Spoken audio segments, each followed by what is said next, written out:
Well, at the Equiom 5th anniversary, I had a chance to talk to the Chief Minister. You obviously view this as a company that is doing what you want to do, bringing more talent and more money into the Isle of Man. Very much so. The team, Sheila and the team, have worked exceptionally hard over the last few years.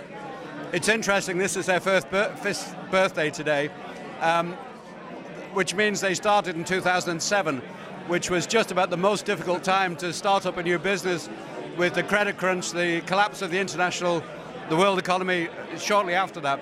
So to be able to persevere through that time, to keep their optimism, their confidence going, and deliver what is undoubtedly a great success story tonight is great credit to them all, and I hope they do well for the future. Well, you're banging the drum wherever you go. You want investment, you want the Isle of Man to grow. Is this going to happen? Undoubtedly. Equiom have done a fantastic job. Sheila Dean is incredibly enthusiastic and driven to deliver that end for us. But there are many other companies on the Isle of Man in exactly the same situation.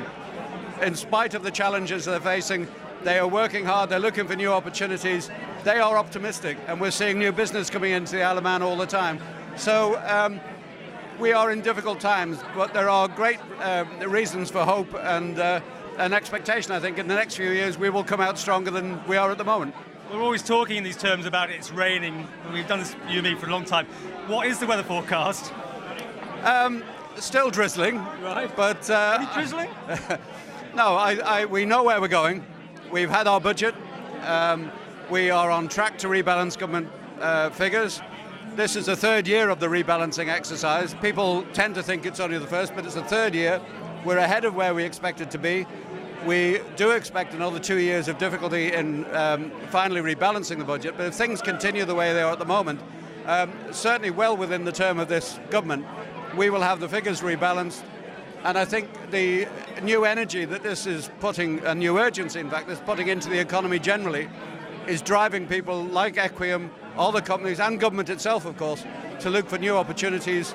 And I believe in due course those opportunities will deliver the growth that we need to provide the new jobs, obviously, which are required for our people, and the revenues we need to continue to grow public services. It'd be remiss of me if I didn't just ask you a few things outstanding at the moment. I mean, what about all these cuts with the libraries and the pre-education? Are you comfortable with those? No one is comfortable with cuts in long-established services, but we have to recognise, and I think this is a message which still hasn't been fully accepted, Isle of Man government has lost 1/3 of its income. If any private individual lost 1/3 of his income, they would have to make very painful decisions in their lifestyle. You've made that clear, but I'm asking you, are you comfortable with these particular cuts? Are you cutting in the right areas, do you think? The issue about the cuts in education are only hitting the headlines now because they happen to be the first in the queue. There will be many more changes coming over the next 12 months.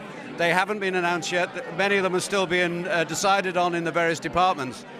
But we have to make these changes. We are having to top up this year's budget with over £50 million drawn from the reserves. That has softened the pain quite a bit, but next year will be every bit as difficult. So as I've said right at the outset, we have to make some very difficult, very painful decisions, which in ordinary times we would never consider doing. I think you'll understand that, but of course then you get these things like a locomotive required or money for conveyor belts and those sort of things. Do you think maybe the message isn't quite getting out in the way you wanted to get out? I think where we've got to be very conscious in the future, and I've made this point several times already, isn't just the decisions which we take, but the perception that the public have about those decisions. There is no linkage at all between a new locomotive, for example, although I have asked them to look at that again. That is a capital expenditure with very limited annual impact on our revenues, whereas, for example, changing the preschool education service is an immediate and annually ongoing expenditure which we have to maintain. The changes at the airport on the baggage handling, we have to do. It's not because we want to do it, we don't enjoy doing it at all. But if we want to be able to carry luggage into the UK later on this year, if we haven't put these measures in place, we will not be able to do it. Life goes on in the round. We can't just stop spending everything just because we have to rebalance the budget. But it's to try and bring about these changes in the levels of expenditure, to make them as painless as they possibly can be, and maintain the services. Although, as I say on many occasions, I want to maintain these services, but people may have to expect they will be delivered in a different way to what they used to. That's what we're striving to do at the moment. You indicated very well there that there are going to be more announcements ahead. I mean, will these be dripping out over the next few weeks, months or years? Certainly over the next 2 years, as we work department by department to find ways of saving money. We have to do it. It gives no one any pleasure to do this at all. We are having to make some extremely drastic changes. As I say, we've lost £170 million. What's it like in Coman? Is it a feeling of national unity in there? Coman is working extremely well together. There are some new members. We have 4 new ministers. None of them have had any experience of that level of decision making before, but it's working well. There's a recognition there that they have to make these difficult decisions. There is strong debate on some of the decisions which will have to be made, and there will always be differences of opinion, but we are there working collectively as a team.